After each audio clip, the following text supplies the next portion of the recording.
Gold, trusted gold buyers. మీరు తాకట్టు పెట్టిన బంగారాన్ని విడిపించి ఈ రోజు ఉన్న మార్కెట్ ధరకు కొనబడను.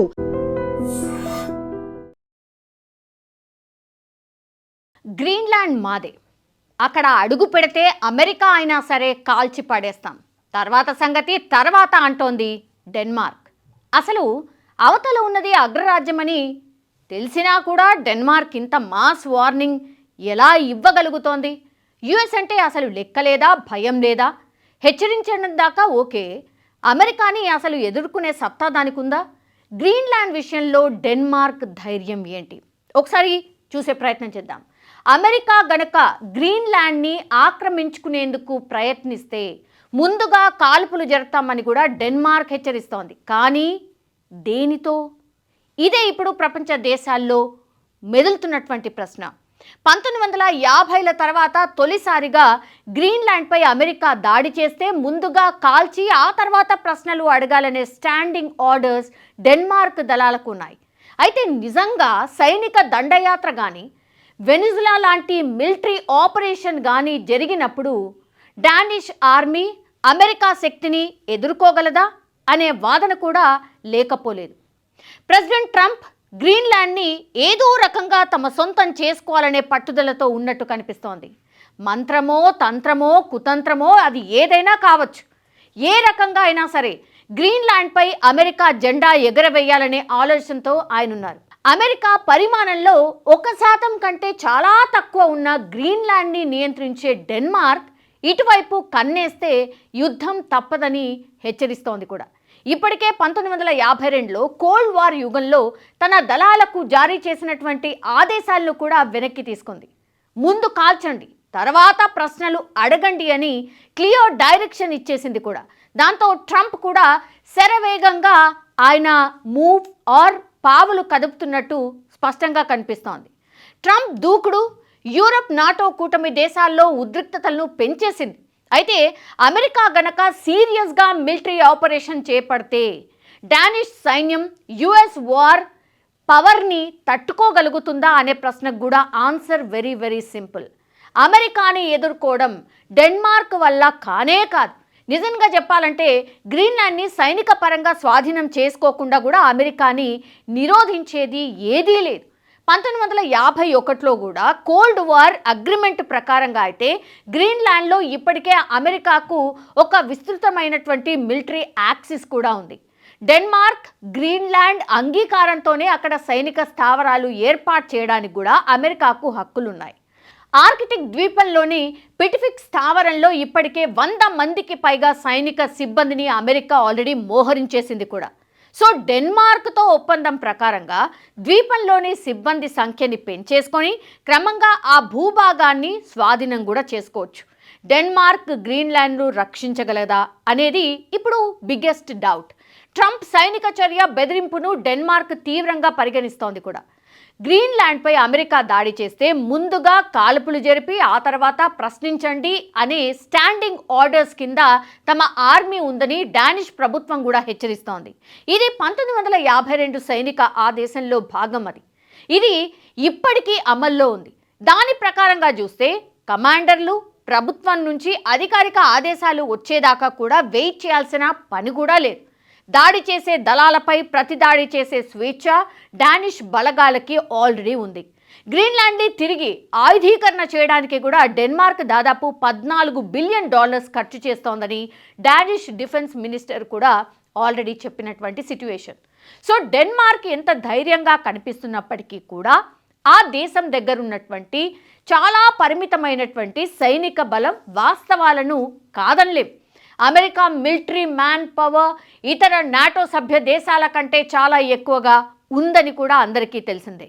గ్లోబల్ ఫైర్ పవర్ ర్యాంకింగ్ ప్రకారం అయితే సైనిక బలం పరంగా అమెరికా అగ్రస్థానంలో ఉంది. డెన్మార్క్ 45వ స్థానంలో ఉంది. నాటో కూటమిలోని మిగిలిన 21 లక్షల మందితో పోలిస్తే గనక ఒక్క అమెరికా దగ్గరనే 13 లక్షల మంది సైనిక సిబ్బంది ఉన్నారు. వాస్తవానికి నాటోలో డెన్మార్క్ అత్యల్ప సంఖ్యలో ఉంది. అంటే 20,000 మంది సాయుధ దళాలు మాత్రమే కలిగి ఉంది. ఇది Indian coast guard man power కంటే చాలా చాలా తక్కువ. రాయల్ డానిష్ నేవీలో 3,500 మంది సిబ్బంది ఉన్నారు. ఇది ఇండియా ఎయిర్ క్రాఫ్ట్ కంటే కూడా ఐఎస్ విక్రాంత్ కావచ్చు, ఐఎన్ఎస్ విక్రమాదిత్యలో మోహరించినటువంటి మొత్తం సిబ్బందికి సమానమని కూడా చెప్పొచ్చు. డెన్మార్క్ దాదాపు 9 యుద్ధ నౌకలను నిర్వహిస్తోంది. ఒక్క సబర్మైన్ కూడా లేదు. డానిష్ ఎయిర్ ఫోర్స్ కూడా చాలా తక్కువ. ఇది అమెరికా బలానికి అసలు ఏమాత్రం కూడా సరిపోదు. డానిష్ వాయుసేనలో 3000 మంది ఉన్నారు. కేవలం 118 యుద్ధ విమానాలు మాత్రమే అక్కడ ఉన్నాయి. అండ్ వెనిజులా ఆపరేషన్లో అమెరికా పెద్ద సంఖ్యలో 150 వరకు యుద్ధ విమానాలను మోహరించింది. ఆ దేశ ప్రెసిడెంట్ నికోలస్ మదరుని అదుపులోకి కూడా తీసుకుంది. డెన్మార్క్ దగ్గర ఉన్నటువంటి యుద్ధ విమానాల్లో 26 పాతబడిపోయాయి. F-16A యుద్ధ విమానాలు కావచ్చు, 21 F-35 లైట్నింగ్ 2 విమానాలు ఉన్నాయి. ఇక్కడ చూస్తే కనుక మరిన్ని F-35 ఫైటర్ జట్లు కానీ డెన్మార్క్ అమెరికా నుంచే కొనుగోలు చేసింది.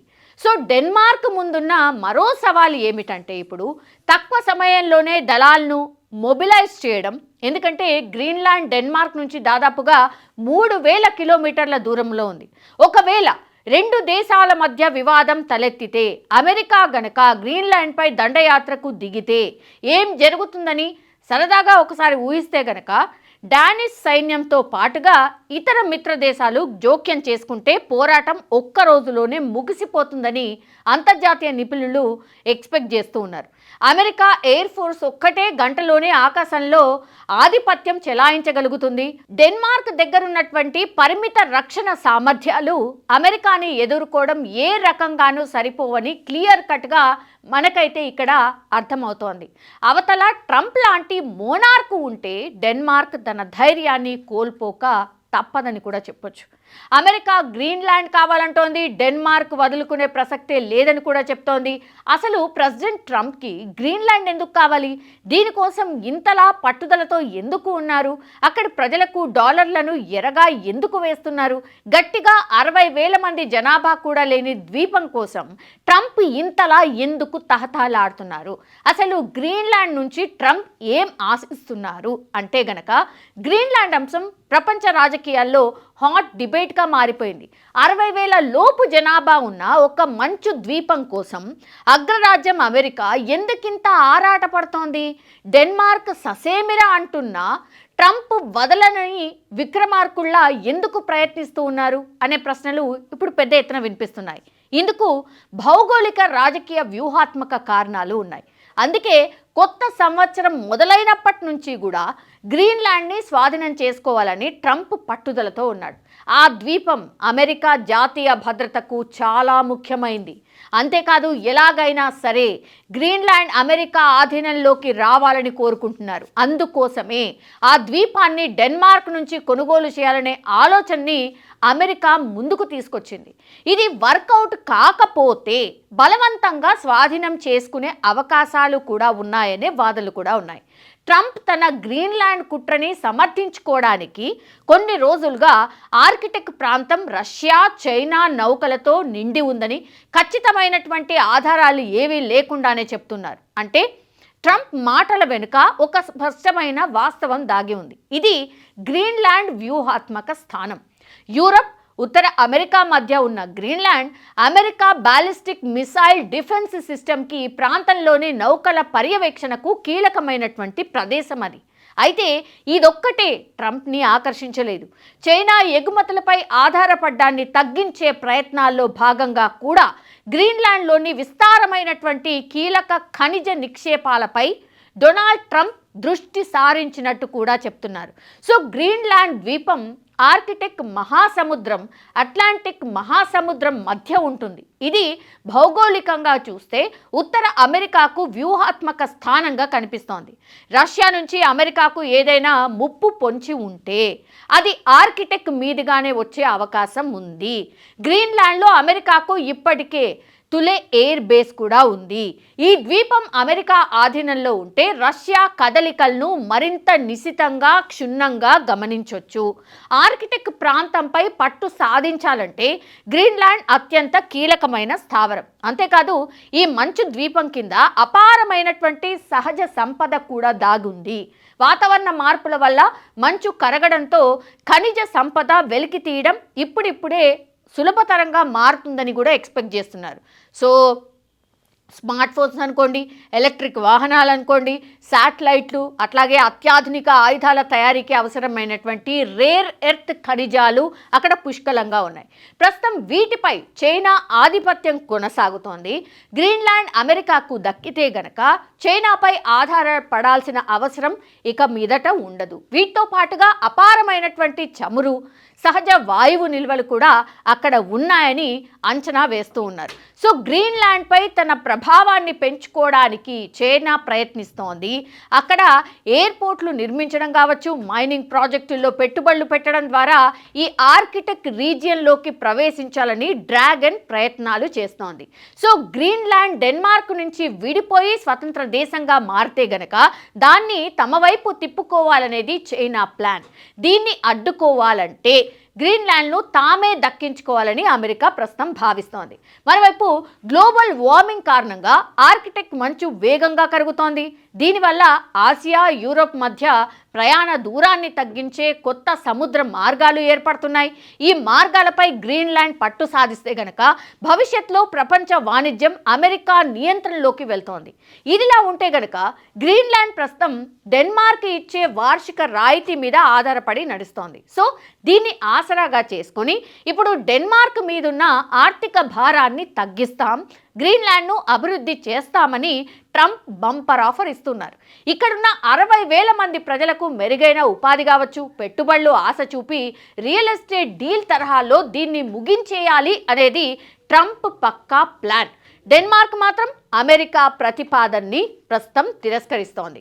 సో గ్రీన్లాండ్ని దక్కించుకోవడానికి ఎన్ని సునాయాస ప్రయత్నాలు ఉన్నాయో అవన్నీ కూడా ట్రై చేద్దామనే ధోరణిలో ఉన్నారు ట్రంప్. అవేవి వర్కౌట్ కాని పక్షంలో అమెరికా పవర్ ఏంటో చూపించాలి, దాన్ని సొంతం చేసుకోవాలనే ప్లాన్తో ఉన్నట్టు స్పష్టంగా కనిపిస్తోంది. అందుకోసమే డెన్మార్క్ ప్రజలపై డబ్బుని వెదజల్లుతూ వాళ్ళని సిద్ధపరుస్తున్నట్టు కనిపిస్తోంది.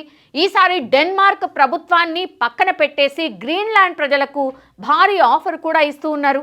అక్కడుండే ప్రతి వ్యక్తికి 10,000 నుంచి $1,00,000 దాకా ఇచ్చి తమ వైపు తిప్పుకోవాలని చూస్తూ ఉన్నారు. కానీ గ్రీన్లాండ్ ప్రజలు ఇందుకు ఒప్పుకోవట్లేదు.